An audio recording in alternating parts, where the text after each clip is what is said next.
agora quem vai conversar com vocês é Luciana Alves Brungari. Ela é policial federal.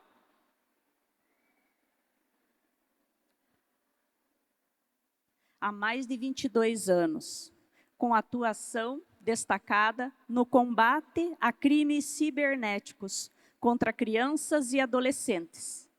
Ela é especialista em direitos humanos e políticas públicas para a infância e juventude e no enfrentamento à exploração sexual infanto-juvenil, com formação internacional pelo Instituto Interamericano del Niño, La Niña e Adolescentes, da Organização dos Estados Americanos.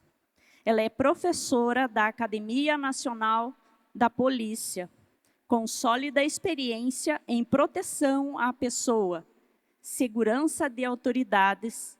Ela é habilitada para o atendimento especializado de vítimas de abuso sexual infanto-juvenil. Integra iniciativas de prevenção e proteção no ambiente digital, atuando como palestrante do projeto Guardiões da Infância, da Polícia Federal, e como voluntária do projeto Proteca, da Universidade Federal do Paraná, desde 2018. Ela é coautora da obra Mulheres na Segurança Pública.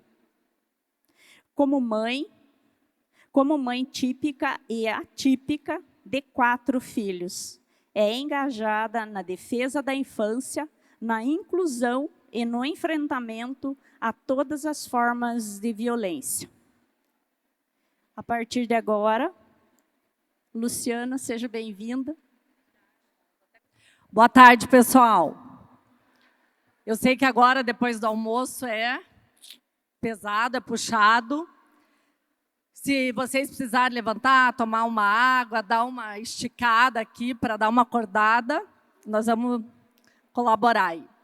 Então, primeiro eu quero agradecer a Cláudia, né, pela oportunidade, ao Tiago pela organização. O evento está lindo, eu acho que muito produtivo, inclusive para mim, mesmo com 22 anos de experiência, já estou há quase 23 anos na Polícia Federal.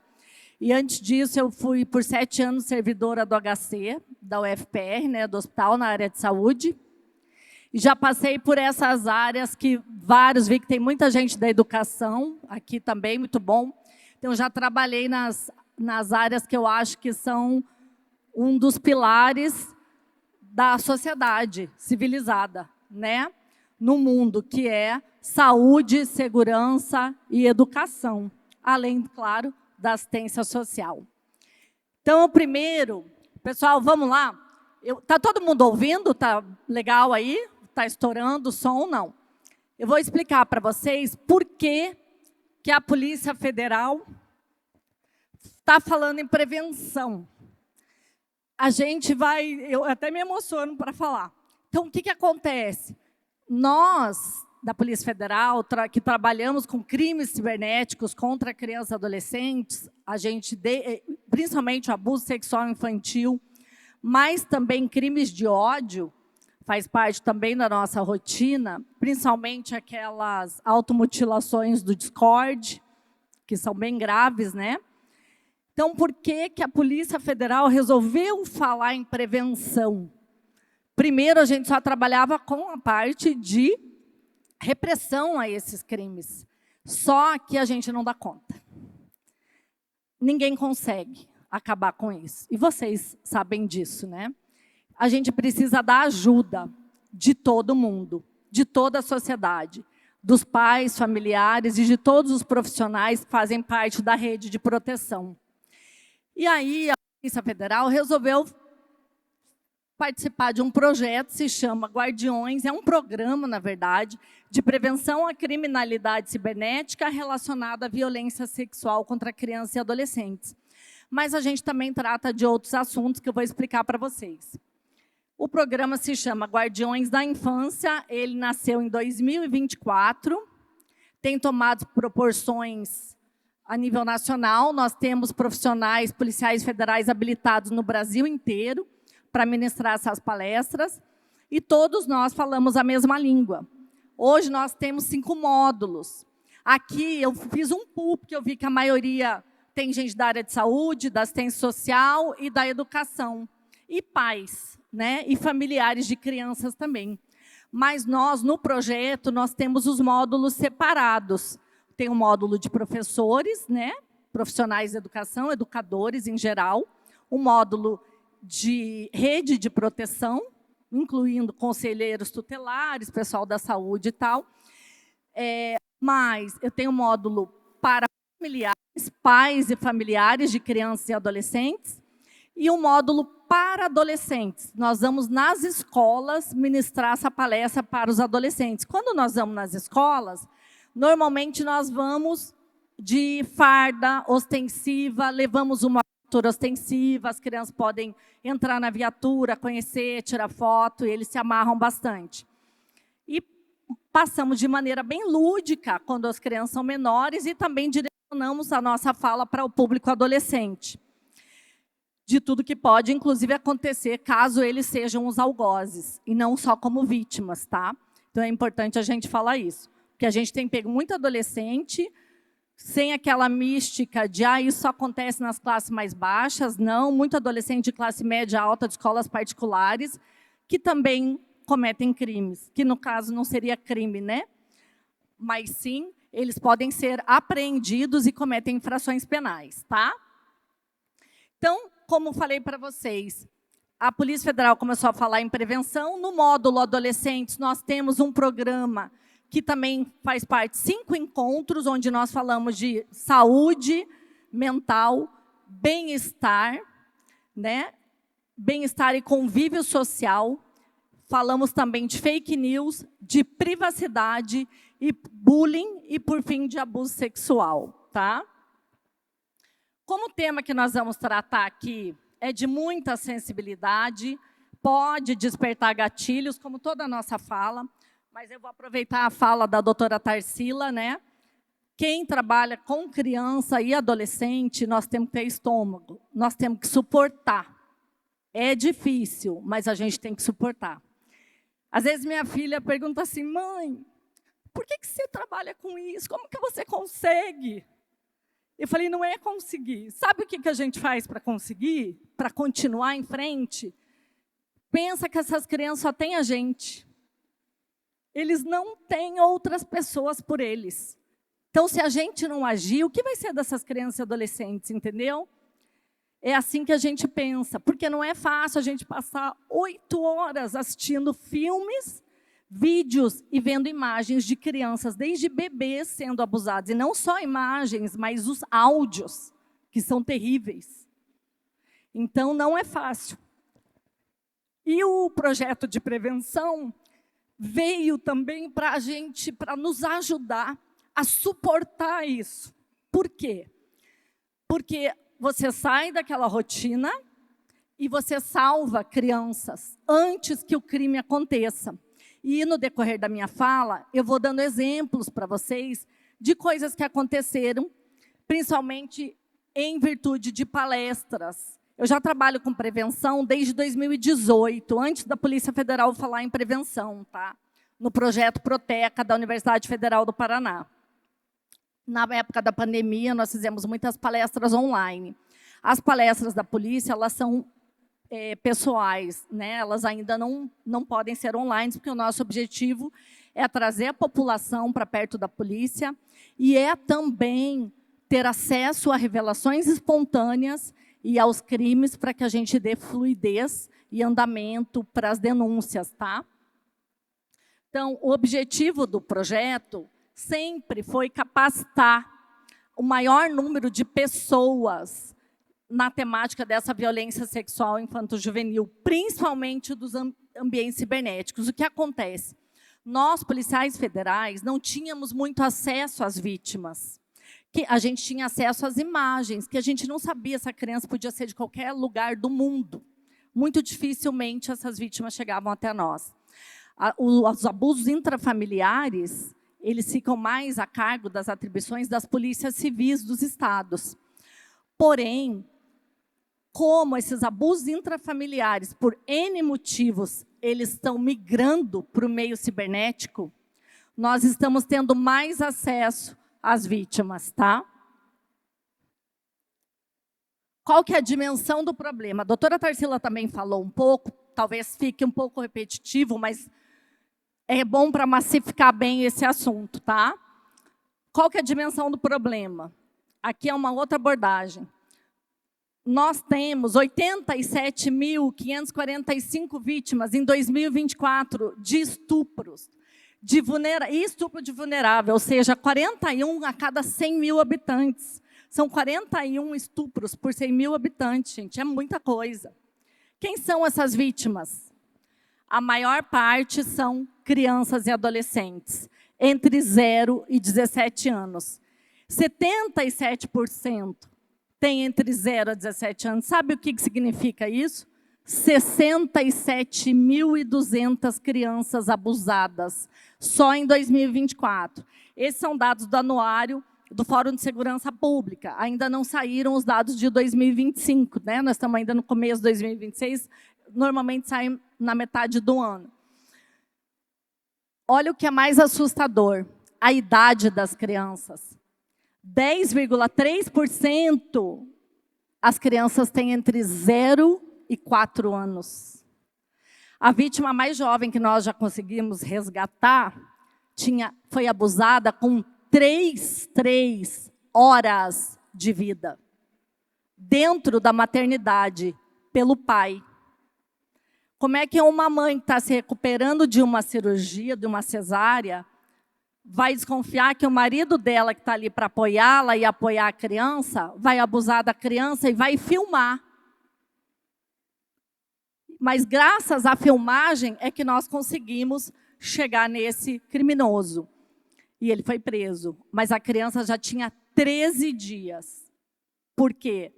Não é fácil, mas a gente chega.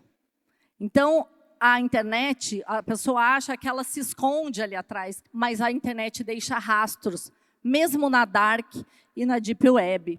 E a gente chega. Às vezes dá mais trabalho, mas a gente chega. A cada 10 vítimas de violência sexual, 8 têm menos de 18 anos. Então, aqui, o Anuário Brasileiro de Segurança Pública. E qual é o sexo das vítimas? Na maioria dos estudos e das publicações, nos diz que a maioria das vítimas são do sexo feminino. Só que a nossa realidade, quando a gente analisa imagens de material apreendido, a realidade é outra. Se não for 50-50, é 60-40, porque a quantidade de meninos abusados é imensa. Eu até ouvi uma vez de uma colega assim, puxa, eu achei que meu filho sendo homem, eu estaria mais tranquila, eu precisaria me preocupar menos. Mas não é isso que a realidade mostra para nós, tá? A subnotificação em caso de meninos e homens também, que depois, quando são adultos, falam sobre os abusos, é muito grande. Eles têm mais dificuldade para falar e existe também toda aquela estigmatização quando um homem é abusado, né? Quem são os autores? 84% dos agressores são pessoas próximas a vítimas. Sempre familiares? Não, nem sempre. Mas pessoas próximas, vizinhos, parentes próximos. O tio que leva para a escola. O pipoqueiro na frente da escola, por exemplo. Gente, não estou acusando ninguém não, tá? São só exemplos. Ele não é uma pessoa desconhecida para a criança, tá? A criança entra ali, tem o tiozinho lá vendendo algodão doce, vendendo pipoca, vendendo churros na frente da escola todos os dias, durante anos. Para a criança, ele é amigo. Ele não é desconhecido. Aí você fala, não, mas por que você fez isso? Você não conhece? Conheço, ele é meu amigo. A mesma coisa acontece no mundo virtual. E os criminosos, eu vou colocar, ó, eu estou aqui, ó, estou naquela fase, tá? Quem aguenta mais vai saber. E a memória também foi embora. Então, para enxergar melhor vocês. O que acontece? No mundo virtual, acontece igual. Os criminosos, eles são super pacientes. Então, eles entram num joguinho, por exemplo, quando a gente faz a palestra, a gente vai perguntando qual é o joguinho que vocês... Roblox, Free Fire, vocês vão me lembrando, Minecraft, Fortnite. Eles entram no joguinho e começam a conversar com aquele grupinho. E aí ninguém desconfia, entrou um cara lá, ninguém falou nada, ele fica lá, como se ele fosse uma criança ou um adolescente, idade mais jovem. E o cara fica ali, às vezes o cara fica 1 mês, 2, jogando com aquela galerinha e batendo papo como se fosse uma criança também. E ninguém se atenta de perguntar, epa, mas quem é esse cara aí? Ou mesmo se alguém pergunta, ele fala, eu sou primo do fulano, Beltrano. Às vezes ali ele já pegou um monte de dados que ele precisava. Onde as crianças estudam naquele grupinho, onde eles frequentam, onde eles moram. Ele diz, eu sou amigo do não sei quem da mesma escola que a sua. Então, a criança conhece? Não. Mas para ele já é o conhecido, está jogando com eles há 2 meses. Então, já é amigo. É a mesma situação do tiozinho da frente da escola, que vende alguma coisa. Virou amigo. Ela vê todo dia, entendeu? Então, é muito cuidado com isso. As crianças não têm essa percepção de quem é conhecido e quem é desconhecido. Mesmo os adolescentes não têm. Quem é pai e mãe de adolescente, ou tem contato, sabe muito bem o que eu estou falando. Ah, mãe, deixa disso. É meu amigo, é amigo do amigo do amigo. E não é só abuso, gente. Já teve um rapazinho, na mesma semana que ele completou 18 anos, ele foi preso com nota falsa. E o que ele estava? Comprando um lanche num Subway da vida, num shopping, com outro amigo que era amigo do amigo do amigo, que ele só sabia que o nome do cara era, sei lá, vou chutar o nome aqui que eu não me lembro mais, Chico, vamos dizer. Tá, mas quem é o Chico? Ah, não sei. Você conheceu? Conheci na casa de um amigo que eu nem lembro quem é. Faz quanto tempo? Já faz tempão que ele sai com a gente. Sabe onde ele mora? Não. Sobrenome do Chico, nome do pai e da mãe, não sabe. Aí o Chico, que era o dono da nota falsa, vazou. Quem que ficou lá?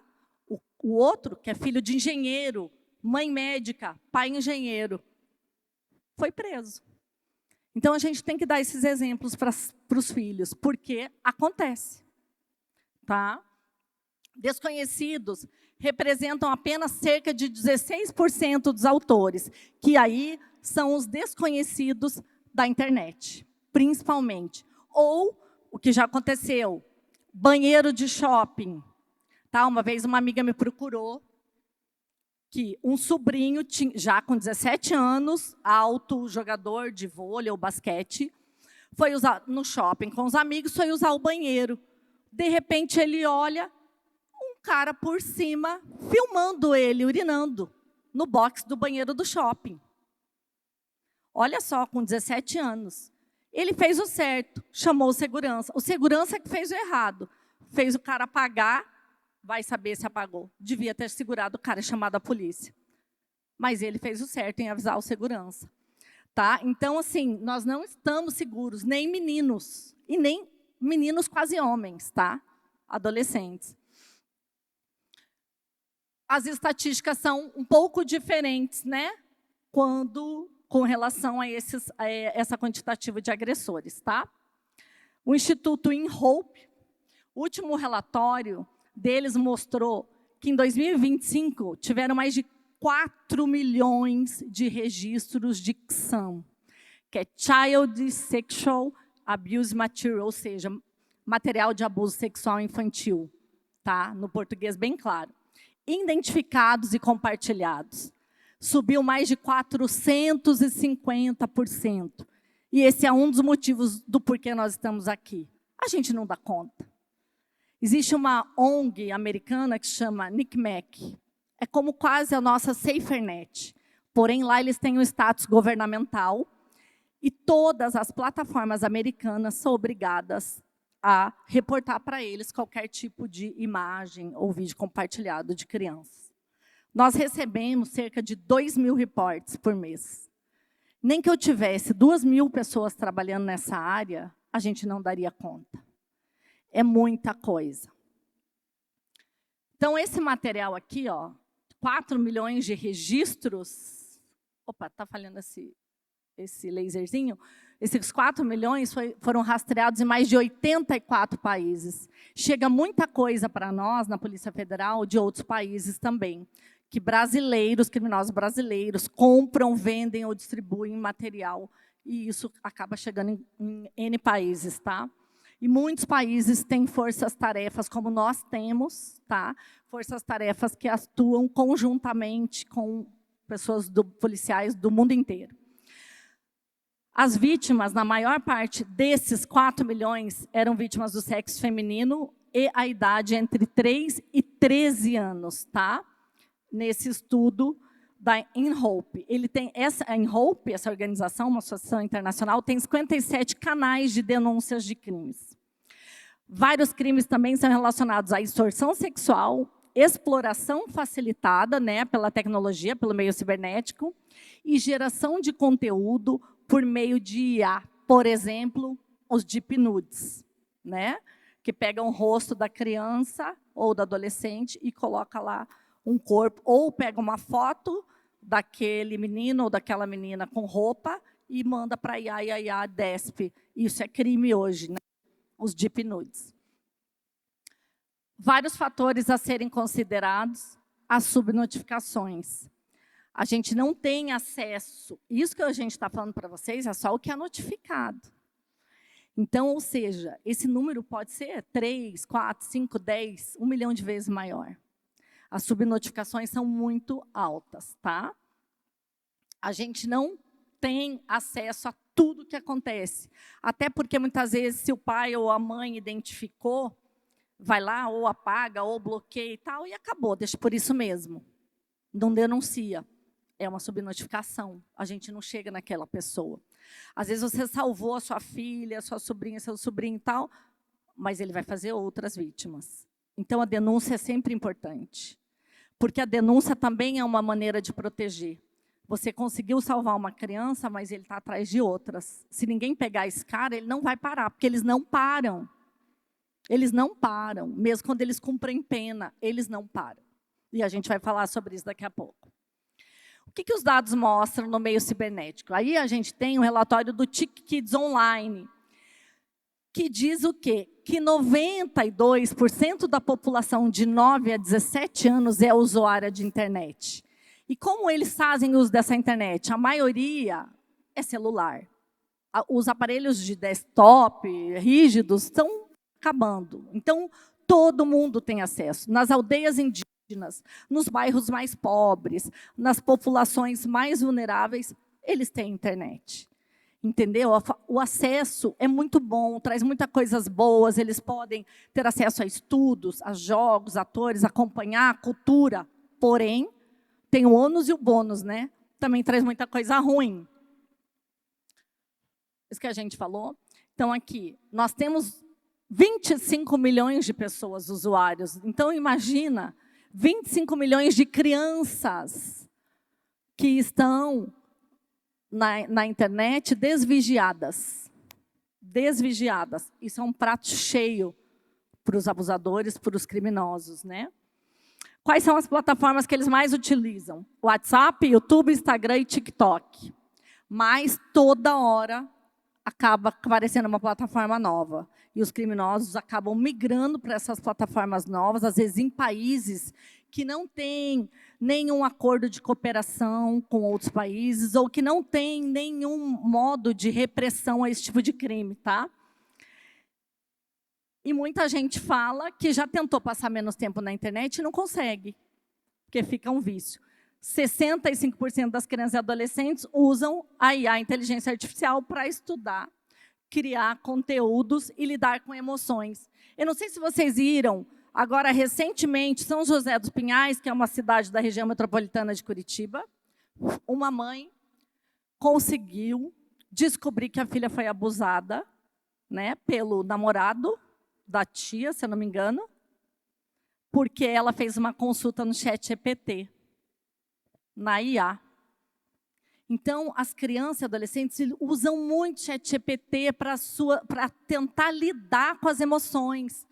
Eles, às vezes, ou não têm abertura, ou eles têm dificuldade de falar com familiares, com professores, com quem for, psicólogos até, e veem no ChatGPT, na IA, ou agora o Google Gemini, etc., eles veem ali uma maneira de tentar lidar com as emoções. O que eu faço? Eu estou me sentindo triste. Tanto que a IA hoje está sendo treinada, entre aspas, para dar respostas mais cuidadosas. Porque já teve denúncias de IA mandando a pessoa cometer uma automutilação, entendeu? Ou tomar medicamentos, né, sem prescrição. Então, a IA tem que tomar cuidado. Então, essa menina foi perguntar, 11 ou 12 anos, se eu não me engano, para o ChatGPT o que ela tinha que fazer, porque estava acontecendo isso e isso, mas ela gostava muito do tio e não queria atrapalhar o casamento da tia. E a mãe pegou essa mensagem. E foi aí que descobriram e ele foi preso. Então, tomar muito cuidado. Por que os criminosos migraram para a internet? Pela falsa sensação de punição, né? Como se eles conseguissem se esconder atrás dessa máscara de internet. Usando mesmo VPNs, Deep Webs, tem essa falsa sensação de impunidade. Mas a gente chega, como eu falei, mesmo que dê trabalho, a gente chega.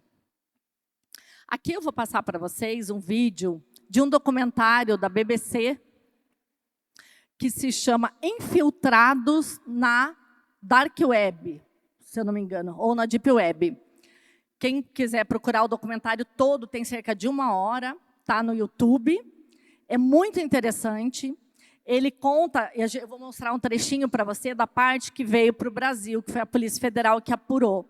Mas ele começou com um criminoso nos Estados Unidos, outro na Rússia, onde eles conseguiram resgatar uma criança que ficou sequestrada há 60 dias. Já tinha sido dada para a família como morta, e eles conseguiram resgatar essa criança com vida. Mas ficou 60 dias na mão desse abusador. Acontece que quando eles prenderam esses abusadores SORA, um nos Estados Unidos, outro na Rússia, entrevistaram esses caras, os caras tiveram penas altíssimas, né? Lá tem pena de morte, inclusive, não é, a justiça lá é bem mais rigorosa, né? Com esse tipo de crime. E o que acontece? Eles, como é que eu faço para desligar esse servidor? Porque eles tinham 10 mil usuários, e eles estimam que cerca de 10 mil crianças estavam sendo abusadas nesse grupo que era administrado por esse cidadão. Quando eles foram questionar esses cidadãos presos, americanos e o russo, eles falaram, não, é só um tal de Lubasa que consegue derrubar esse servidor. Quem é o Lubasa? Foram investigar. O Lubasa era o quê? Brasileiro. Era 23 anos, coordenava uma rede criminosa mundial, onde mais de 10 mil crianças estavam sendo abusadas. Eu vou passar o vídeo com um recorte para vocês. Você pode dizer quais são os sites que tem ali? Diz a relação de sites que você domina. Estou perguntando por curiosidade, porque eu conheço uns 8, mas deve ter mais. Pode dizer aí? Central Park, né? O Lubasa tinha 23 anos. Né? Ele, o que nos surpreendeu, além da idade, foi essa capacidade que ele tinha de não se expor. Falava muito pouco, muito assertivo. Então, parecia uma pessoa muito madura. A gente não veio aqui para brincar, ficar vendo. They grew up with a phone, they grew up with a laptop, they grew up with a computer. More often working in the IT field, web developer, software engineer. I mean, that's a skill set that we never saw even 10 years ago. They spend 40, 50, 60 hours online. This was life for this guy. Tudo isso aqui são sacos com lixo, né? E o nível da cozinha... Isso é bem característico nas casas que a gente entra, é muito sujo. É difícil de descrever. Você tem que chegar aqui para ver e cheirar. Um apartamento pequeno, escuro, insalubre, sujo mesmo. Isso é quase que um padrão nesses casos. O lugar em que a pessoa vive quase que reflete o que se passa internamente. Ele não tem cama em casa montada. And yet, here's this couple $1,000 machine running the abuse of 10,000 or more, child victims.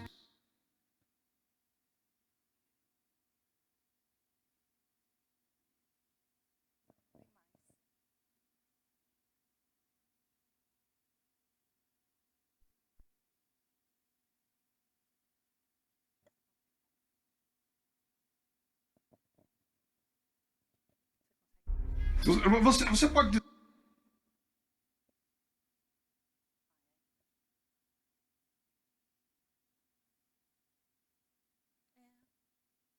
Parecia uma pessoa.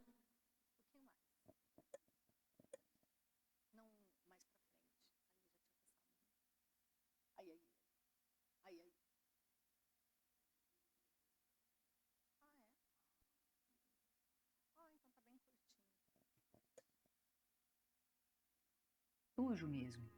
Isso é quase que um padrão nesses casos. O lugar em que a pessoa vive quase que reflete o que se passa internamente. Ele não tem cama em casa montada. And yet, here's this couple $1,000 machine running the abuse of 10,000 or more, child victims. Era curtinho mesmo o vídeo, eu achei que tinha mais. O documentário tem cerca de 1 hora, tá, pessoal? Então, aquela casa suja, imunda, fede, com cheiro fétido, é meio que um padrão quando a gente entra nessas casas, sejam eles de qual classe social for, tá? Nós prendemos, há um tempo atrás, alguns anos, também tá, acho que no YouTube, em algumas reportagens, 2 caras que eram os principais criminosos na época, né? Porque hoje piorou muito isso, das panelas do Discord, que incentivavam principalmente meninas a fazerem automutilação. Um deles chamava King e o outro chamava Dexter. Depois, se vocês quiserem jogar no Google aí, coloca prisão do Dexter, prisão do King. Os caras são Zé Ninguém. Eles não têm nada. O cara foi preso num quartinho, num colchão sujo, imundo, jogado no chão, com um sanduíche podre do lado, e internet e um computador. Só, acabou. Só que com isso aí, um cara que é um nada aqui na rua, na internet ele era um rei. Ele fazia as meninas se mutilarem escrevendo King, rei, na área dos seios, nas coxas, e as meninas eram todas mutiladas, todas cortadas. E algumas dessas meninas nós conseguimos chegar, a equipe foi do Rio Grande do Sul, se eu não me engano, conseguiu resgatar e acionar essas famílias. Só que eu me lembro até do colega contando que uma das famílias que ele contatou e foi informar a família que a menina estava sendo vítima, o pai quis bater na menina. Gente, elas são vítimas. Elas têm que ser acolhidas. Você não tem que bater, você tem que acolher, você tem que abraçar. Minha filha, me desculpa, porque a culpa também é nossa. Eu sou mãe de 4 filhos, que não vigiou. Tem um documentário que eu até estava falando para você, que eu esqueci de constar até, que eu não lembro agora se era do Profissão Repórter ou se era do Domingo Espetacular, mas que ele mostra certinho, o cara está ali do lado com um outro que se diz caçador de pedófilos, entre aspas, a gente não usa esse termo, a gente fala abusador, né? Porque não é doença, é diferente. E eles ficam entrando nessas panelas do Discord e tem uma menina com 1000 espectadores se automutilando e o povo assistindo, e normalmente elas se automutilam por ameaça, sob ameaça, tá? E elas fazem coisas horríveis, às vezes até com os irmãos menores, com os animais de estimação, coloca gato no liquidificador, é bem ruim, no forno, no micro-ondas, até com irmãos pequenos, sabe? É bem ruim mesmo. Então, o que acontece? Esse cara estava passando, estava ali ao vivo, e eles filmando ali na TV, omitindo o rosto da garota, claro, e depois até queria constar, que a gente comentou para ver se eles conseguiram chegar no cara e resgatar essa vítima. A mãe entra no quarto, tinha 1000 pessoas assistindo, isso era tipo 1h da manhã. A mãe entra no quarto dessa garota umas 3 vezes.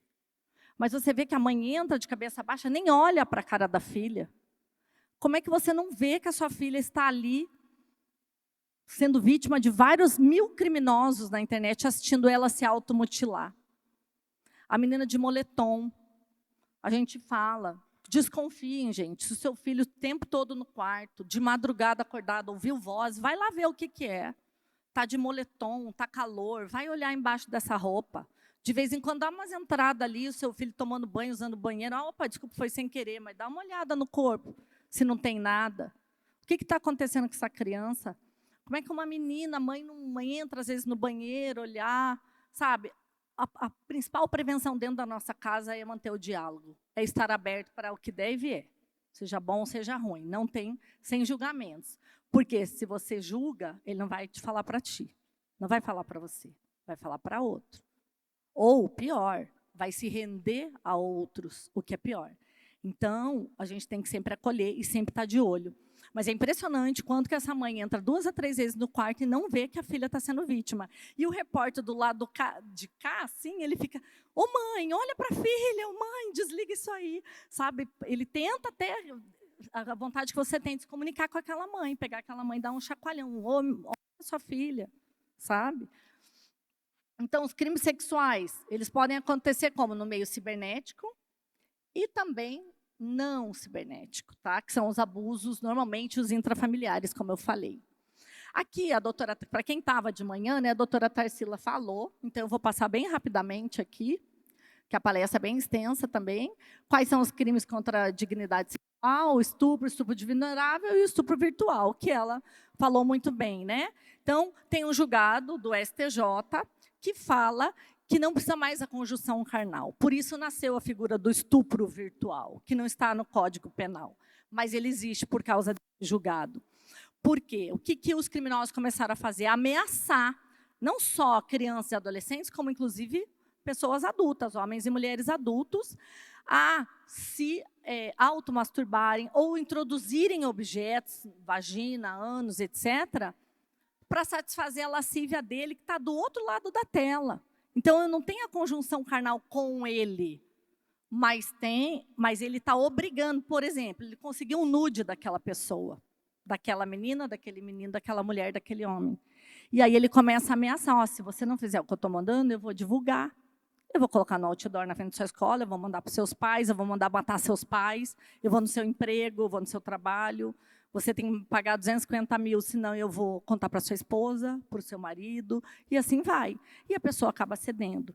E é por isso que nasceu a figura do estupro virtual, porque ele não precisa necessariamente da conjunção carnal daquela pessoa estar ali. Ela acontece quando a pessoa está online, do outro lado da tela. O que é mais a nossa atribuição da Polícia Federal são os crimes cibernéticos, tá? O artigo 240, 241 do ECA. Que é o quê? Armazenamento de material de abuso sexual infantil, é a posse. Eu só ter, eu fui lá, fui baixar um filme, hoje dificilmente o pessoal baixa com Netflix da vida, YouTube e tal, mas antes era muito isso. Eu fui baixar um filme e veio esse monte de imagem. Não tem essa desculpa mais, tá? Porque às vezes tem uma imagem, o juiz já aceita. Não vejo mais ninguém aplicando o princípio de insignificância nesse tipo de crime. Então, a posse, ela só não é criminosa quando você tiver com aquele material, que pode acontecer muito com professores, diretores, até com o próprio conselho tutelar, tá? Ou o pessoal da área médica, quando você tem aquela posse só para poder denunciar ou entregar para a polícia. Uma vez um diretor de escola veio, me mandaram esse vídeo aqui, que era um menino abusando de uma aluna, 2 alunos, no banheiro da escola, ela menor de 14 anos, 12, estupro de vulnerável. E o que eu faço com isso? Entrega o mais rápido possível na Polícia Civil e apaga do seu celular. Ele não é crime nesse caso. Se você ficar armazenando, eu estou juntando prova. Porque nós já prendemos técnicos judiciários com milhares de imagens que ele retirava de processos que ele tinha acesso. Ou seja, tem abusadores em todas as classes sociais, em todas as profissões. Não escapa um, tá? Então, ele tirava essas imagens de processo e daí ele dizia que ele ia denunciar. Ele foi preso. Não cola, não. Entendeu? Compartilhamento, que é o quê? É eu mandar para alguém. Eu tiver essas imagens e mandar para alguém. Outra coisa, já volto ali. Às vezes vai surgindo os exemplos, eu tenho medo de esquecer. Produção de material, aí é quando eu filmo. Ele mesmo produz, ele mesmo filma.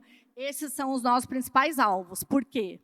A posse é importante, porque o Brasil ele não trata a pessoa que armazena ou que tem a posse com tanta rigidez como o cara que produz, mas deveria. Porque nos Estados Unidos eles estão tratados com crime igualmente hediondo. Por quê? Porque o cara que armazena, que vai atrás desse material, é que cria a demanda para o produtor. Se não tem esse cara aqui querendo esse material, que muitas vezes esse cara que só, entre aspas, armazena, porque eu digo porque às vezes no judiciário eles acham que é um crime menor e na nossa opinião não é, porque muitas vezes esse cara que tem a posse, ele não tem acesso à criança. Então ele fica provocando quem tem acesso à criança para que produza material para ele. Ele cria a demanda. Ele é tão criminoso quanto, ou pior, a produção e a venda, tá? São todos crimes tipificados no Estatuto da Criança e do Adolescente do ECA. Eu ia falar da posse, falei do compartilhamento. Eu esqueci agora. Uma hora eu lembro. Aliciamento de criança para fins sexuais. Criança no Brasil é considerada só até 12 anos incompletos, né? A partir de 12 anos são adolescentes. O crime, a figura do aliciamento, então, é só com crianças. Depois, daqui a pouco, tem um vídeo que mostra exatamente como é que eles fazem. Mas aqui eu vou contar uma história para vocês de como uma das palestras que eu fiz, que foi online na época da pandemia, que aí foi pelo Proteca, da universidade, uma mãe entrou em contato comigo, porque depois de uma palestra, porque realmente quem não trabalha com isso, você não vê maldade em tudo como a gente vê.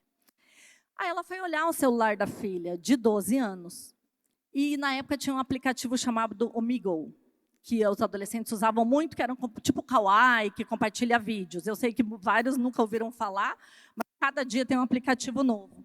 E ela estava conversando tipo, com um namoradinho, que supostamente tinha 12 anos também. E aí, fomos ver as conversas. O que ele fazia? A inocência da criança. Ela dizia, minha mãe é médica. Ele, minha também, que coincidência. Ficou meses conversando com essa criança, que já era pré-adolescente, né? Aí não tem mais o crime de aliciamento. Aí ela dizia assim, e você está onde no final de semana? Eu estou na fazenda. Eu também. E ele dizia que a câmera dele estava quebrada. E a criança não tem a malícia para dizer, como assim sua câmera está quebrada, entendeu? Ela não tem essa malícia, ela acredita.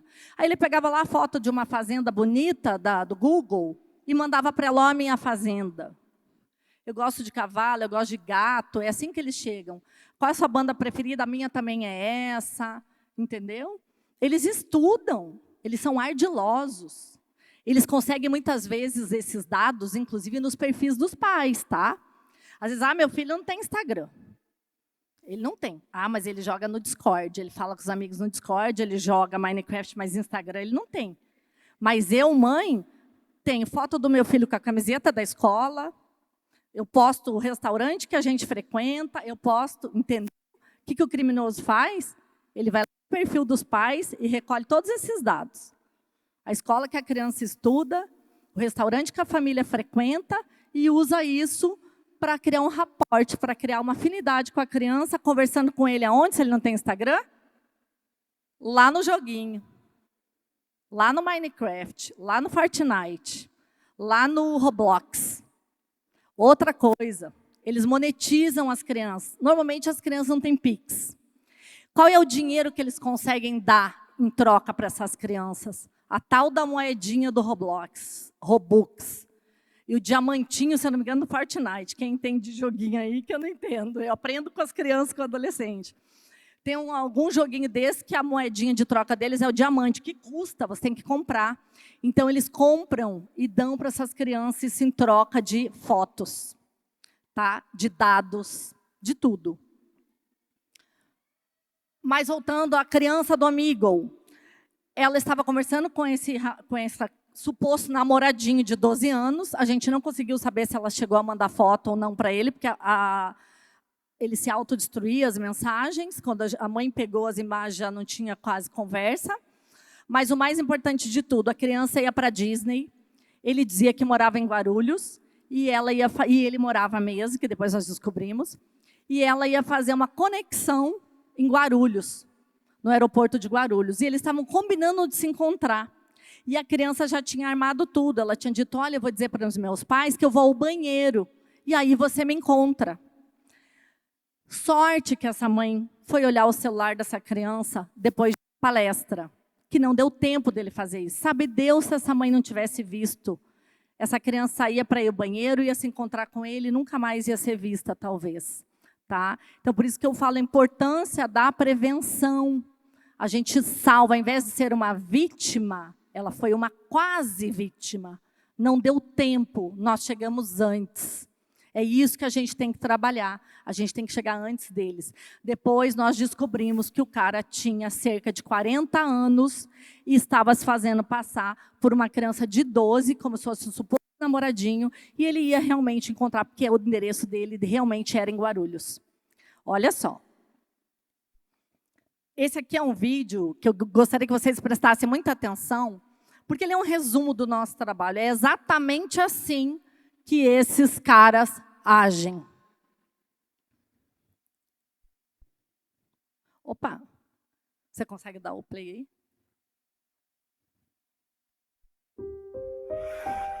Meu nome verdadeiro é Rogério, mas posso me chamar Carlos, Cláudia, Jarbas.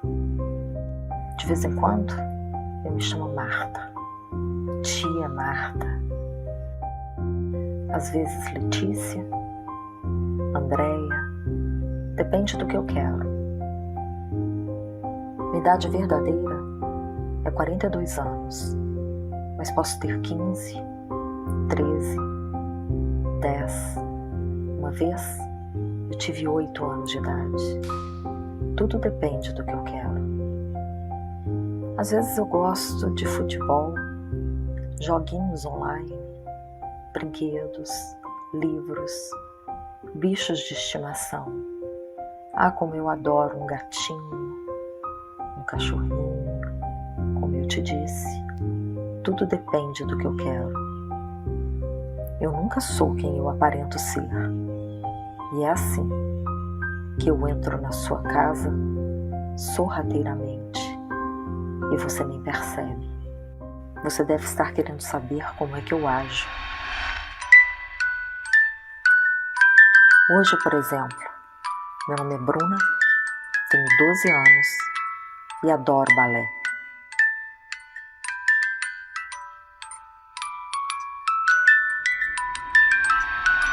Estima-se que no mundo, 1 em cada 3 usuários de internet seja criança ou adolescente. E há centenas de milhares de pessoas como eu que procuram se conectar com essas crianças e adolescentes para fins sexuais. Sobre esse assunto, quem vai falar primeiro com seus filhos? Eu ou você? É isso aí mesmo, né? Eu lembrei o exemplo que eu ia passar para vocês. Lembrei não, tem uma colinha ali dos meus exemplos, que é muita coisa que a gente passa. Depois de uma palestra, uma mãe numa escola, a mãe veio também me perguntar assim, olha, festa do pijama, na casa de um amiguinho lá, tá, beleza. Aí a mãe, que era a dona da casa, achou bonitinho, as crianças eram pequenininhas lá, 4, 5, 6 aninhos, foram tudo tomar banho junto, tudo peladinho. Ela foi lá e tirou uma foto e colocou no grupo de mães. Aí ela veio perguntar para mim, você acha que tem problemas, foto? Eu acho. Além de você ser reportado, como você vai confiar? Tem 7 mães ali. Se essa mãe coloca no grupo da família dela, porque achou bonitinho o filho peladinho, bumbumzinho de fora. Aí no grupo da família, tem o pai, a mãe, o vô, a avó, o primo, o tio, tia. E daí achou bonitinho, vai passando. Você perde o controle de onde a imagem com a nudez do seu filho foi parar. Então, muito cuidado com isso. Não só, foi na festa do pijama, pode ser abusado lá pelo pai, pelo irmão, do amiguinho, mas como uma imagem inocente que uma mãe tirou na inocência mesmo, achando bonitinho as crianças brincando na banheira lá, e mandou no grupo de mães. Isso aí pode ter, essa imagem pode daqui a pouco estar no grupo de pedofilia. Tá? De pedofilia não, de abusadores criminosos, tá? O que a Polícia Federal tem feito aqui para vocês, né? Crianças que a gente tem resgatado E a menininha, com 3 horas de vida, foi abusada, que nós resgatamos com 13 dias. Então, aqui, número das operações nacionais, né, de 2025, eu acho que tem uma atualizada, que teve uma operação agora, né, em abril, que foi grande também. 126 prisões em flagrantes, mandados de busca e apreensão realizados 367. Os 27 estados, né, 26 estados mais o Distrito Federal, todos participaram. Mais de 1.700, quase 1.800 policiais mobilizados, todos atuando no cumprimento desse mandado de busca, tá? Mas, além da repressão, a gente tem que pensar em prevenção, que é por isso que nós estamos aqui, né? Então, prevenção, como a doutora Tarsila falou, faz com apoio de quem, gente? Família, escola e rede de proteção. Vocês são um papel fundamental. Aonde está o perigo? Em qualquer lugar. Em qualquer lugar. A gente já falava isso muito tempo atrás. Ah, você deixa seu filho sair sozinho de casa, larga ele sozinho no centro da cidade. Ah, não, tenho medo, vai atravessar a rua, pode chegar alguém, sequestrar a criança, oferecer uma bala, um negócio assim. Não deixa, ninguém deixa a criança sozinha. Por que na internet, no quarto, você não entra para saber o que ele está falando? Por que você não entra no celular para saber com quem que ele está conversando? O que ele está fazendo ali? Tá? É perigoso. Onde pode estar? 67,9% dos crimes ocorreram na residência e 84% os autores eram pessoas conhecidas, nem sempre familiares, né? Pode ser o treinador, pode ser o professor, pode ser o tio, o avô, o pai, enfim. Tá? O perigo está onde o abusador está. Deixa eu só ver aqui. Portanto, atenção a lugares... Ah, lembrei o que eu ia falar. Que nós prendemos também. Animador de cruzeiro da Disney. Imagina, os pais pagam caríssimo no cruzeiro da Disney, acha que seu filho vai estar tranquilo, porque tem animadores, e você vai ficar de boa, de férias lá com a sua família, e o animador pegava os meninos e levava para a cabine dele e abusava dessas crianças. Tudo criança de 8, 9 anos, tá? Então, está em todos os lugares e situações onde ele pode ter acesso fácil à vítima. Aqui tem alguns exemplos, né? Professores, animadores, tios da ônibus escolar. Claro que não é generalizando, né, gente? Vocês sabem disso. Mas é que eles escolhem essas profissões para poder estar perto das crianças. Teve um caso que foi a Polícia Civil que prendeu em Canoas, no Rio Grande do Sul, que também tudo está no Google, vocês podem olhar as reportagens. A minha cunhada que mora lá, uma das crianças estudava com meu sobrinho, enfim. O cara era um advogado bem-sucedido, um condomínio de luxo que ele morava, e ele era o tio legal, que ele trabalhava home office e ele tinha uma filha de 9 aninhos e todas as crianças ali do condomínio, mais ou menos da idade da filha, iam brincar no condomínio dele, na casa dele. A esposa trabalhava fora, quase foi incriminada também, porque ninguém sabia se ela participava, o que acontecia. Tá? Trabalhava fora, acaba com a família. Tiveram que se mudar, a casa foi depredada. Tá? E aí uma das meninas falou para a mãe, uma criança, das várias do condomínio. E a mãe acreditou nessa criança. E é por isso que chegaram no cara.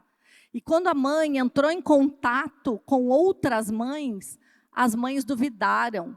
No início, as pessoas do condomínio se revoltaram contra essa mãe que denunciou o cara. Como ele é tão legal, faz churrasco, faz brincadeira, faz pipoca para as crianças, faz isso, faz aquilo, um advogado bem-sucedido.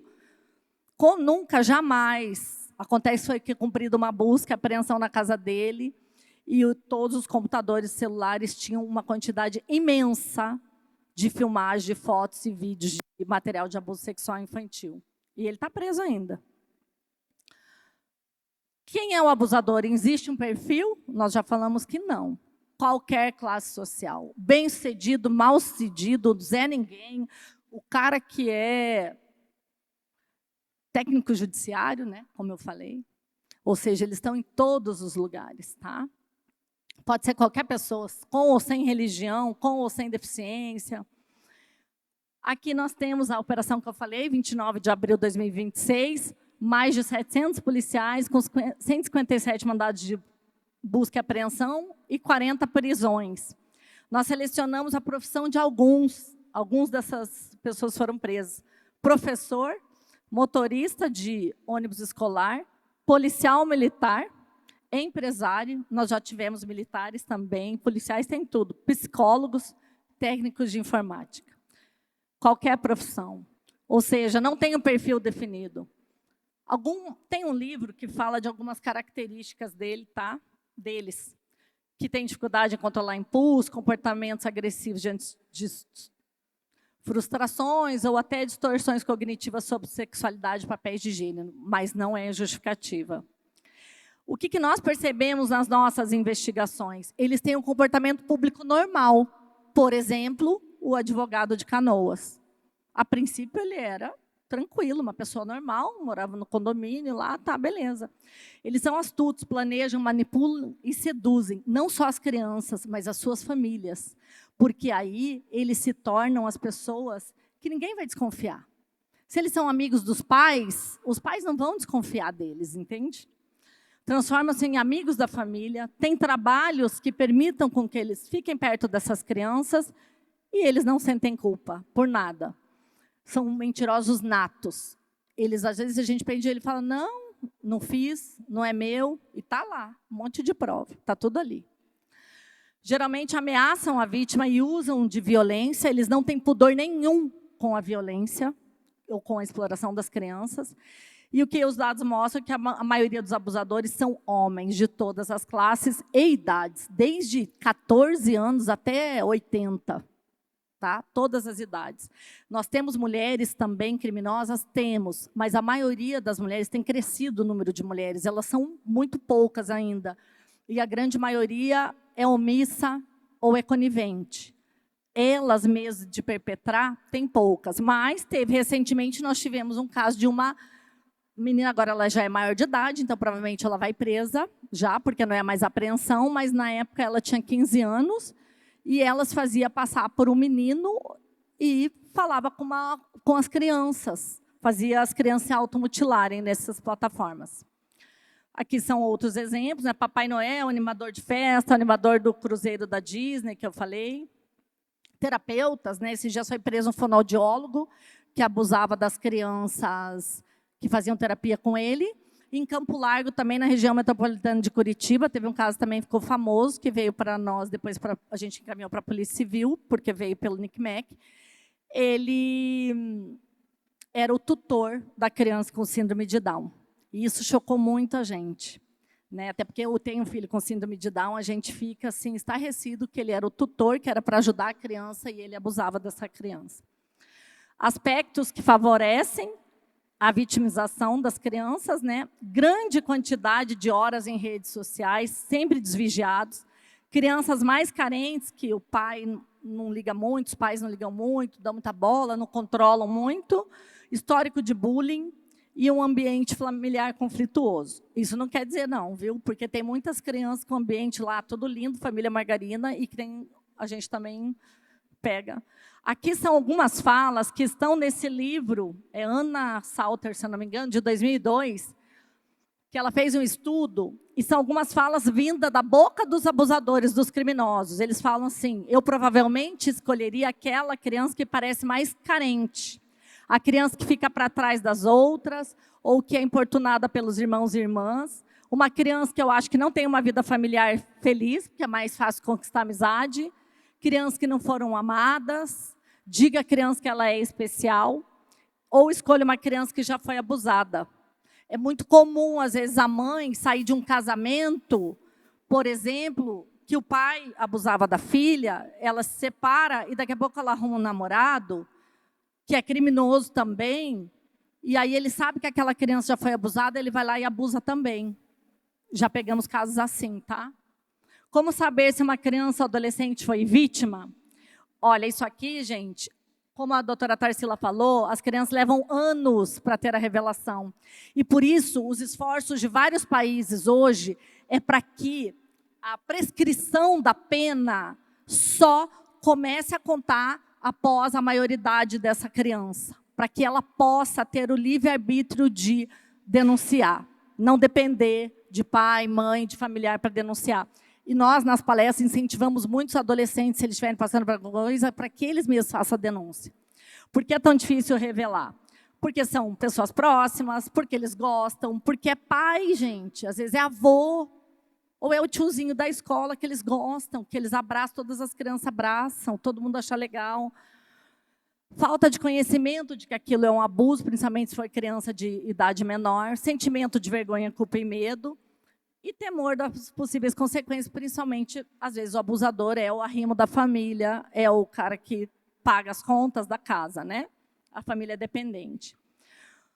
Quais são os principais sinais que essas crianças apresentam? Muitas dessas mudanças podem estar presentes na vida por outros problemas, tá? Isso não quer dizer que a criança está sendo abusada, mas são sinais que merecem atenção.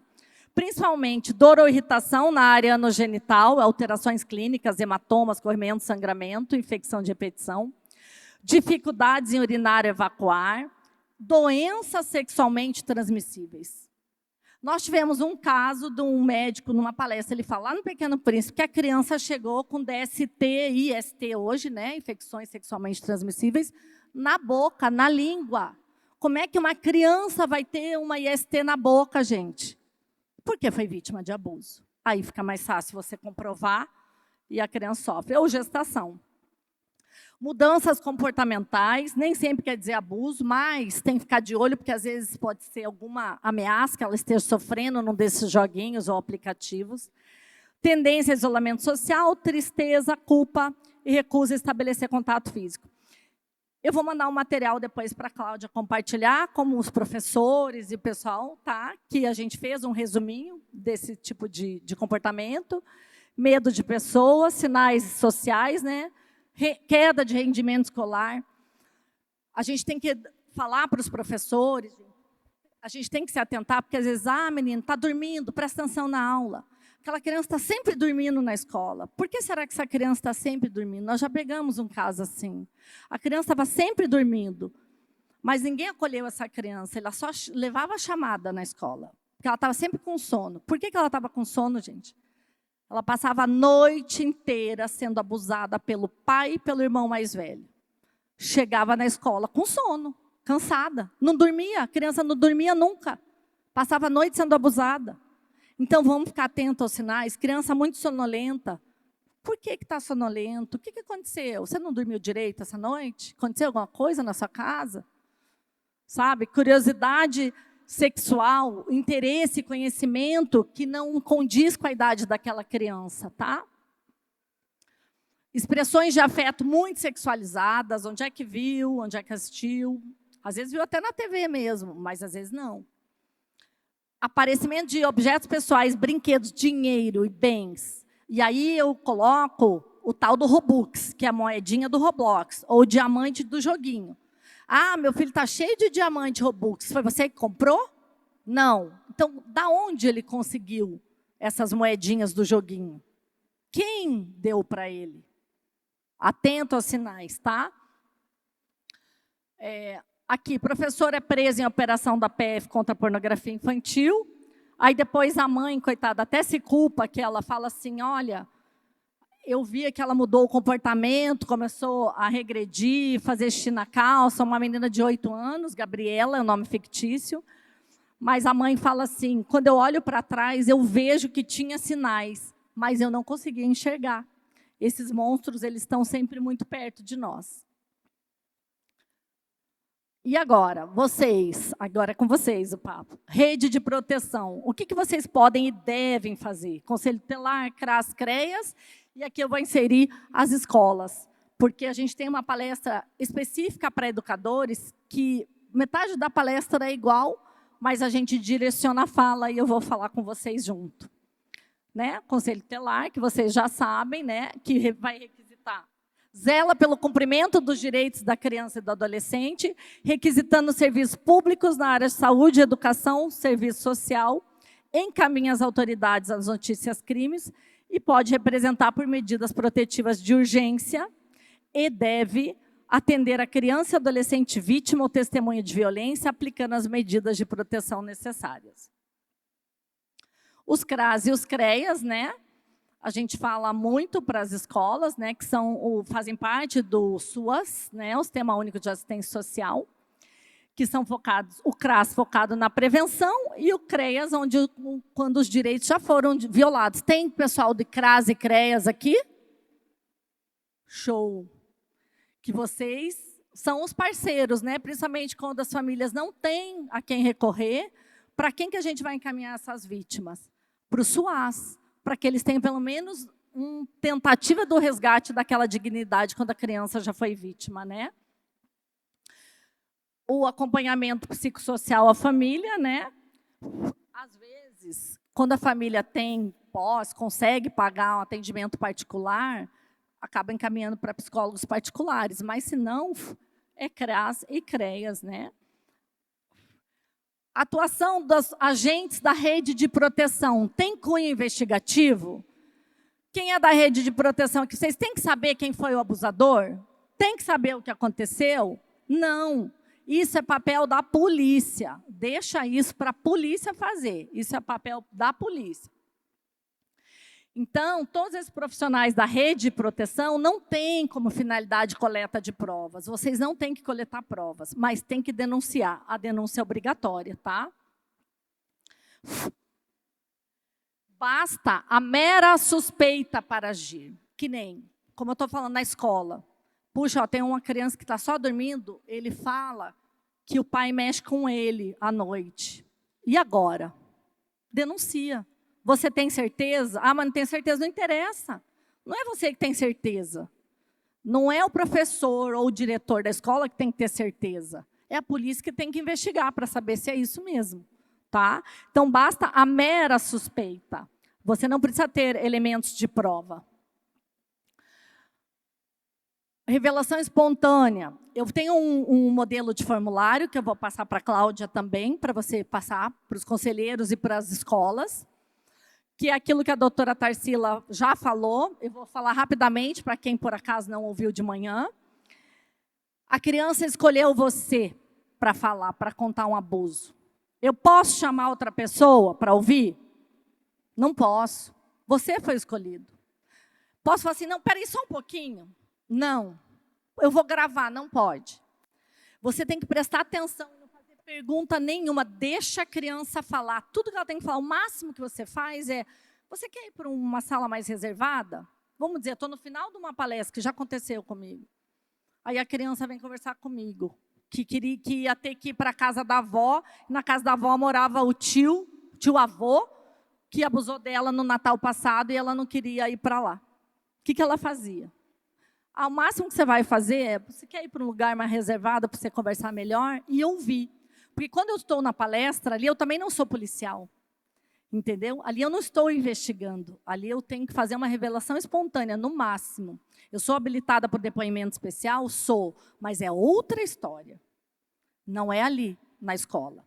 Então, tem um formulário que tem as dicas, ele é uma adaptação até do Paraná, que foi na época que um delegado Hayashi, que era da Polícia Federal, era secretário de Segurança. E ele tem todas as instruções para que vocês façam e consigam registrar essa revelação espontânea quando algum de vocês que pode ser escolhido para que uma criança conte algum abuso, tá? A coleta de provas da investigação criminal é realizada através de outro procedimento, que nós já falamos, né? Que não compete a quem é da rede de proteção. Aqui é um exemplo do que a gente não deve fazer nem na revelação espontânea, nem na escuta especializada e nem no depoimento especial. Se alguém já assistiu esse filme A Caça, vai saber do que eu estou falando. Se não, assistam, é muito interessante. Você pode colocar aí para mim? Neste vídeo, vamos analisar uma cena do filme A Caça, em que uma entrevista com uma criança é conduzida com o propósito de investigar um suposto abuso sexual. Nós somos o canal Proteja e você encontra aqui diversos temas referentes à infância e adolescência. Siga nossas redes sociais.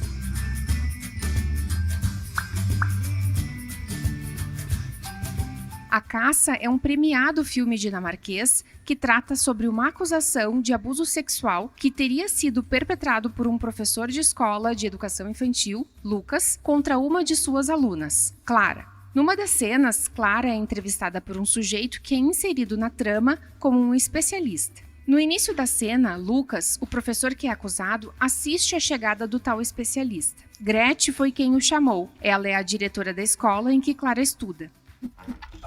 Jeg håber ikke, I har ventet for længe. Nej, det er fint. Aqui verificamos que ele chega atrasado e a criança está ali aguardando. Ele logo quer começar a entrevista, então já faz a primeira pergunta à menina. Ja. Clara. Kan du prøve at se, om du kan fortælle mig det samme, som du fortalte til Grete? Observe que Clara não conhece o entrevistador, ele não se apresenta e não faz nenhum investimento na construção de um vínculo para que se possa estabelecer uma conversa sobre um assunto tão sensível como um suposto abuso sexual. O entrevistador não pergunta nada sobre a criança, não demonstra interesse em saber mais dela do que aquilo que ele veio investigar. Du skal være sød og fortælle det, du fortalte mig om hjertet. Aqui, ele confronta a menina, sugerindo que alguém inventou alguma coisa. Ou foi a Gretchen, ou foi ela. Jeg har ikke sagt noget. Er det så bare noget, Grete, hun finder på? Eller er det måske bare noget, du selv har fundet på? Nej. Godt. Så prøv at fortælle det til mig også. Note que ela não sabe do que se trata aquela conversa. Isso porque nada lhe foi explicado sobre o objetivo de ela estar ali. Du kan godt fortælle det.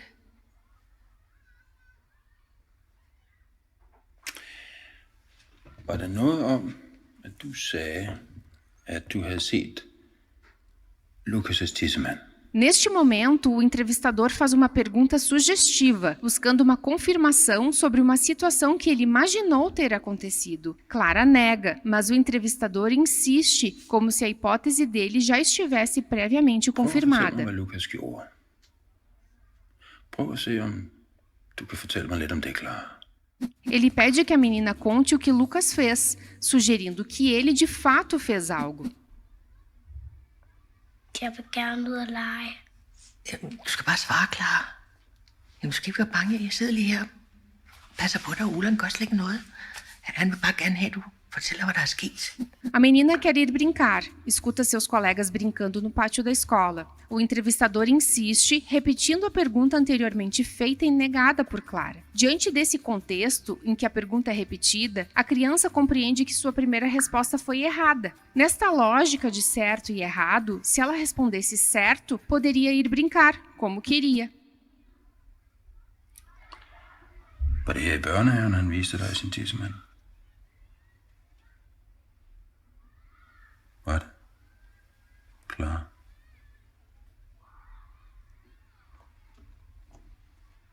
Klar.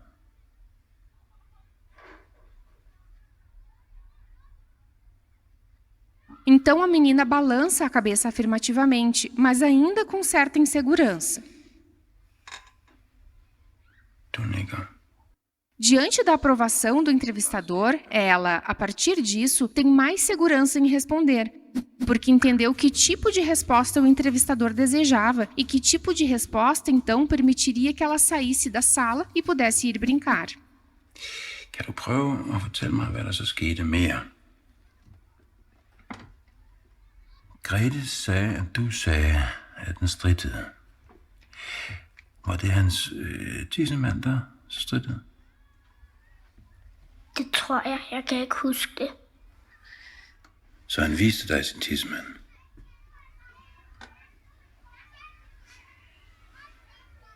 Clara.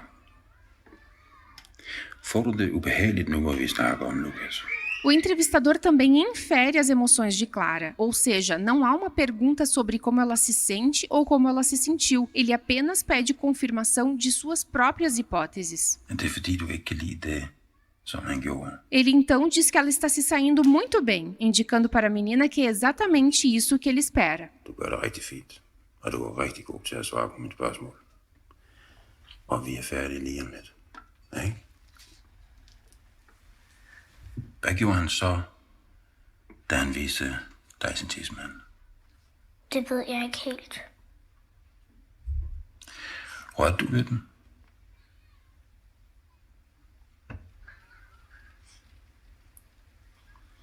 Kan du huske, om der kom noget hvidt fra den? A partir disso, o entrevistador é ainda mais sugestivo, trazendo questões fechadas e se tornando cada vez mais invasivo e inadequado. Ja, det var måske også så meget du engang. Smut du bare ud og lege. Kan hun det? Ja, hvis I bare holder lidt øje med hende, så er det fint. Também sem qualquer fechamento da entrevista e explicação sobre o objetivo daquele momento, o entrevistador permite que Clara finalmente saia. Nu kender vi jo hinanden, Grete, og det er jo godt nok. Men i virkeligheden er det jo politiets arbejde, det her. Og altså med forældrenes samtykke først, ikke? Jeg er bare glad for, at du hjælper mig. Jeg er lidt usikker på, hvordan man gør. Jeg ved også godt, at Clara er vældig fantasifuld, men det tror jeg nu ikke er tilfældet her. Nej, det ser ikke sådan ud. Vel? Nej.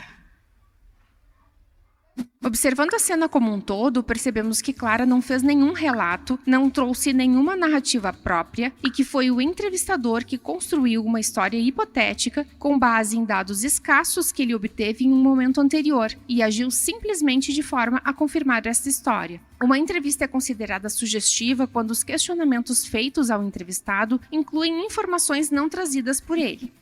Esta cena mostra a importância de conduzir adequadamente entrevistas com crianças. Existem protocolos específicos em que entrevistadores são treinados para que possam fazer este trabalho de forma adequada e que possam ser coletadas informações mais fidedignas sobre as experiências vividas pelas crianças. Conversar com crianças sobre eventos negativos de vida, sobre traumas, violências, não deve ser algo que se faça porque você tem jeito com crianças ou porque é afetivo. Este é um trabalho que requer, além de empatia e experiência, técnica e conhecimento científico.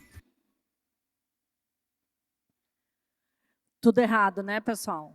Todas as perguntas indutivas, não deixa a criança falar, a criança só queria brincar, então ela concorda com tudo que ele fala, porque ela quer sair logo daquela situação e brincar, e não se consegue tirar conclusão nenhuma.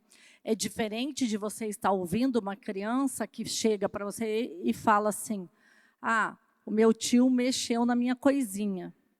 Aí você, ai meu Deus, na sua coisinha? Não, também não é assim. O que é a sua coisinha? Aí a criança, é minha cabeça. Pronto. Ou ela pode falar, é a minha periquita, é o meu bumbum. A criança é que tem que falar. A gente não pode, a gente só pode perguntar o quê? Mas onde que é? O que você quer dizer com isso? A gente não pode induzir, de maneira alguma. Então, ali foi muito direcionado, não tem nem como saber, e isso, na prática, cai por terra, e o abusador ou o criminoso, mesmo sendo culpado, ele vai sair. Tá? Então, a gente tem que tomar muito cuidado. Então, a gente sempre provê o cuidado dessa criança, né?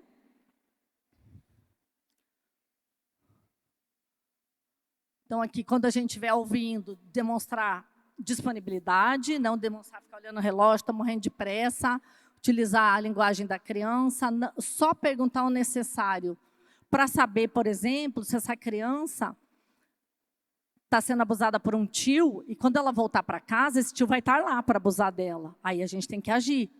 Aí você tem que chamar conselho tutelar, alguém, acionar Ministério Público, o que for, para que essa criança não sofra abuso mais uma vez. Então, é só para prover cuidados, tá? Sempre expressar apoio, solidariedade e respeito, e tudo que eu vi, sem julgar, criticar, mas tem certeza que é isso? Você não tá inventando, não? Jamais a gente pode falar isso, tá? Devo encaminhar ao IML? Isso é muito importante. Pessoal, vamos refletir. O que eu quero com o exame quando eu mando uma criança para o IML? Como a Fernanda? Fernanda, do Instituto AMA, falou. Casa bem com isso aqui. É realmente necessário? Por exemplo, uma criança resolveu relatar, fazer uma revelação espontânea de um abuso que ela sofreu há 1 ano. Não teve conjunção carnal.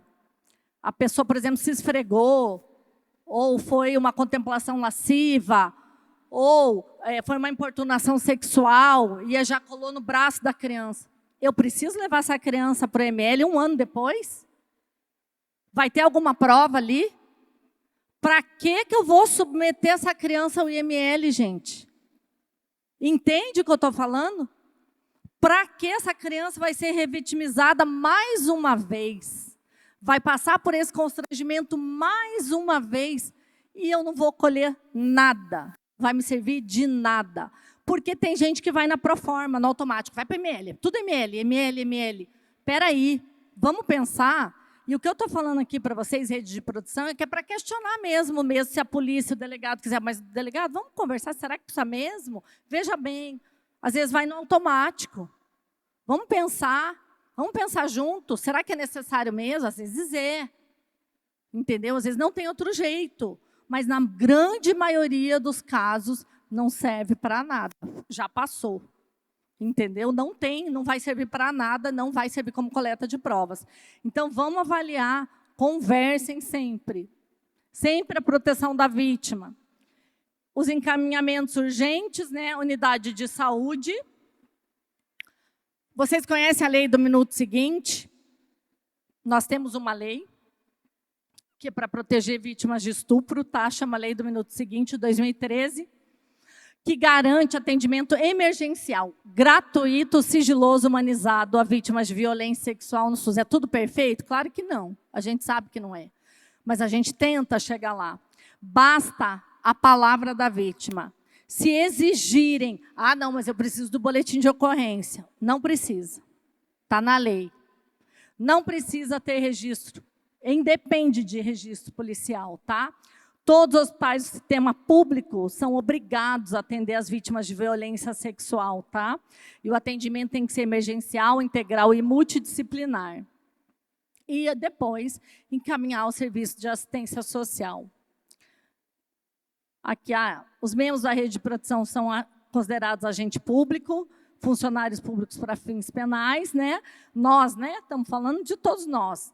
Respondemos pela nossa ação, se a gente praticar abuso, e também pela nossa omissão. Então, se a gente deixar de praticar ato de ofício, nós estamos agindo em omissão. Aqui é o fluxo do município de Uberaba, que não diz respeito a vocês aqui, foi só porque o colega que montou esse slide é de lá. Vocês têm um fluxo próprio do município, que eu já vi que, pelo jeito, é bem estruturado, né? Pelo que o conselho tutelar de vocês aqui está bem estruturado, parabéns eu até comentei com a Cláudia. Não devemos fazer juízes de valor, nos devemos concentrar em proteger essa criança e conhecer a rede de proteção. As escolas já têm que saber para quem encaminhar, para onde encaminhar, ter os contatos. Quem de direito recebe esses encaminhamentos também já tem que saber o que fazer e acolher quando recebem essas denúncias, né? E as capacitações, nós temos que sempre estarmos nos capacitando. Por quê? A gente também, como eu falei, todo dia tem um aplicativo novo que eu nunca ouvi falar, não sei mexer, não sei como é que é, eu tenho que aprender, eu tenho que saber que o Roblox tem a moedinha, chamada Robux, porque a gente pegou uma menina dessa aí, que ela mandava nudes para o cara, para o abusador, porque ele prometia moedinha. Tá? Então, eu tenho que saber o que é o tal do Robux quando eu pego uma conversa dessa. A gente tem que se atualizar. E o ofensor, gente, punir e esquecer, esse cara, ele vai cumprir a pena. A gente tenta, hoje, fazer a individualização da pena, com a coleta de provas, cadeia de custódia, que a gente conversou, da maneira mais correta possível, para que esse cara tenha a soma das penas. Que cada imagem seja considerada uma posse, um abuso, um estupro. Cada horário, cada dia é um estupro diferente, para que ele tenha as penas somadas, para que esse cara fique 300 anos, mesmo que a gente só tenha a pena que hoje é maior, aumentou, né? 40 anos, né? 50 anos, 40.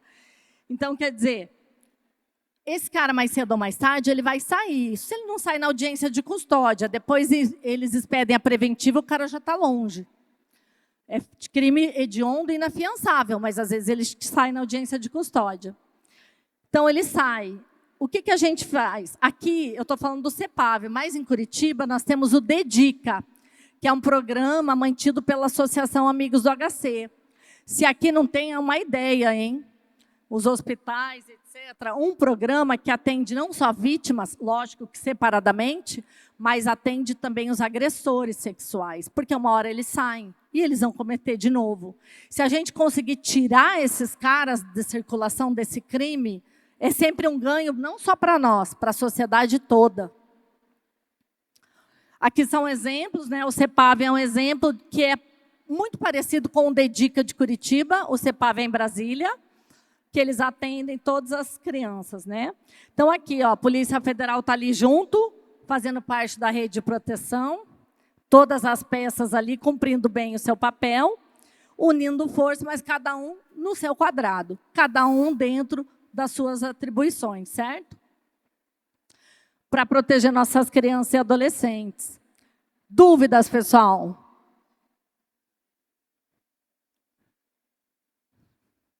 Eu vou passar para a Cláudia um fluxo até de atendimento, que eu falei para você que ia até colocar uns slides, mas como é muito extensa a palestra, ia ficar muito puxado, que era dos professores. Eu quero só lembrar, dar uma olhada, ver se eu estou esquecendo de algum exemplo, a minha cola dos exemplos. Rapidinho, as escolas eu vejo que tem um problema sério, que são os esplanas. A gente fala muito dos esplanas nas escolas. Acho que o André vai falar, né? Então, você vai mostrar? Ótimo, excelente. Porque a gente fala nas palestras para os adolescentes do bullying, cyberbullying, etc. Se ficou alguma dúvida, a Cláudia tem meu contato. Sempre denunciem, a gente sempre indica Disque 100, nós recebemos muita coisa de Disque 100, Comunica PF, tá? E a SaferNet, que é a ONG, que além de treinamento para os educadores e conselheiros tutelares, cursos, etc., eles também têm canais de denúncia, tá? E eles mandam muita coisa para a gente. Muito obrigado, pessoal. Foi uma honra estar aqui com vocês. Obrigada pelo tempo de vocês.